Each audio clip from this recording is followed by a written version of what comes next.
الحمد للہ رب العالمین والصلاة والسلام علی سید الانبیاء والمرسلین نبینا محمد وعلی آلہ وصحبہ اجمعین اما بعد۔ دروس رمضان باب 14، روزے میں لڑنے جھگڑنے سے بچنا۔ ایک روزہ دار صبح سے شام تک اپنے آپ کو کھانے پینے سے روکے رکھتا ہے۔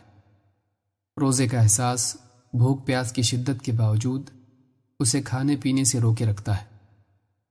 بس اسی طرح روزے دار کے لیے یہ بھی ضروری ہے کہ وہ اپنے آپ کو بدزبانی اور فحش کلامی سے اور اسی طرح جھگڑے فساد اور دوسروں کی ایذا رسانی سے روکے رکھے۔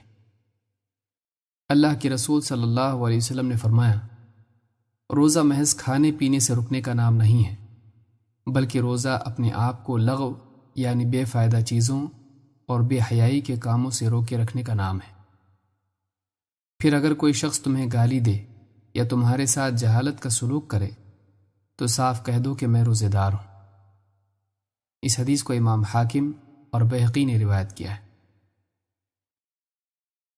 یہ زندگی کا معمول ہے کہ آدمی کا کسی نہ کسی سے اختلاف ہو ہی جاتا ہے۔ کبھی یہ اختلاف دینی ہوتا ہے تو کبھی دنیاوی۔ بعض اوقات یہ اختلاف بڑھتے بڑھتے جھگڑے کی صورت اختیار کر لیتا ہے۔ روزے دار کو چاہیے کہ ایسے حالات میں اخلاقی حدود کا لحاظ کرے۔ روزے کے آداب میں سے ایک اہم ادب یہ ہے کہ روزہ دار غصے کی حالت میں اپنے آپ پر قابو رکھے۔ وہ غصے میں آ کر اخلاقی حدیں پار نہ کرے۔ وہ اپنی زبان کو گالی گلوچ، تہمت، لعنت اور الزام تراشی سے محفوظ رکھے۔ وہ اپنے ہاتھوں کو ظلم سے بچائے۔ روزے میں اپنے آپے سے باہر ہونا اور بے قابو ہو کر بد اخلاقی اور بے حیائی پر اتر آنا روزے کے فوائد بلکہ اس کے اصل مقصد ہی کو ختم کر دیتا ہے۔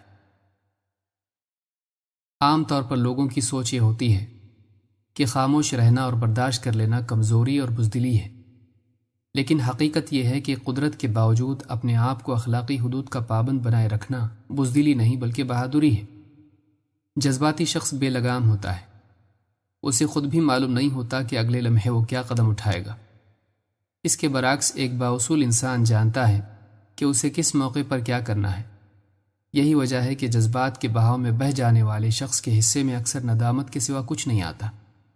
اس کے برعکس جذبات پر قابو رکھنے والا شخص اپنی عزت بچائے رکھتا ہے، بلکہ اعلیٰ اخلاق کے اہتمام کے سبب سماج میں اس کی عزت مزید بڑھ جاتی ہے۔ آدمی کو یہ بات ہمیشہ یاد رکھنی چاہیے کہ جذباتیت بہادری نہیں اور صبر بزدلی نہیں۔ اللہ کے نبی صلی اللہ علیہ وسلم فرماتے ہیں، پہلوان وہ نہیں جو دوسروں کو کشتی میں پچھاڑ دے، بلکہ اصل پہلوان وہ ہے جو غصے کی حالت میں بھی اپنے آپ پر قابو رکھے۔ اس حدیث کو امام بخاری اور مسلم نے روایت کیا ہے۔ یہ حدیث ہمیں اس حقیقت سے آشنا کراتی ہے کہ اخلاقی قوت جسمانی قوت سے اعلیٰ و برتر ہے۔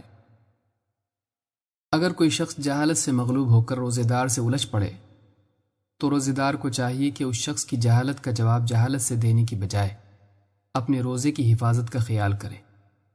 وہ اس سے لڑ پڑنے کی بجائے اس سے درگزر کرے، بلکہ اسے صاف بتا دے کہ میں روزہ ہوں، تاکہ کم از کم روزے ہی کا لحاظ کر کے وہ اپنی جہالت سے باز آ جائے۔ بلکہ یہ چیز خود اپنے لیے بھی روزے کی حفاظت کی خاطر صبر و برداشت سے کام لینے اور جھگڑا چھوڑ دینے کا ذریعہ ہے۔ جاہلوں سے الجھنا عقل مندوں کا طریقہ نہیں۔ اللہ تعالیٰ نے اپنے نیک بندوں کی صفت یہ بیان کی ہے کہ وہ جاہلوں سے نہیں الجھتے۔ اللہ تعالیٰ نے فرمایا، وَعِبَادُ الرَّحْمَنِ الَّذِينَ يَمْشُونَ عَلَى الْأَرْضِ هَوْنًا وَإِذَا خَاطَبَهُمُ الْجَاهِلُونَ قَالُوا سَلَامًا۔ رحمان کے بندے تو وہ ہیں جو زمین پر عاجزی سے چلتے ہیں، اور جب جاہل ان سے مخاطب ہوتے ہیں تو ان سے بھی سلامتی ہی کی بات کرتے ہیں۔ سورۃ الفرقان آیت نمبر 63۔ اللہ کا واقعی نیک بندہ وہ ہے جس پر اللہ کی عظمت کا احساس اس قدر طاری ہو کہ اس کی اصل فکر لوگوں سے لڑ جھگڑ کر ان پر غالب آنے کی بجائے خود اپنے شر سے ان کو محفوظ رکھنا ہو جائے۔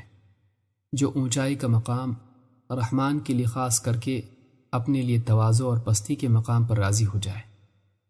خود نبی کریم صلی اللہ علیہ وسلم نے فرمایا، مسلمان وہ ہے جس کی زبان اور ہاتھ سے دوسرے مسلمان سلامت رہیں۔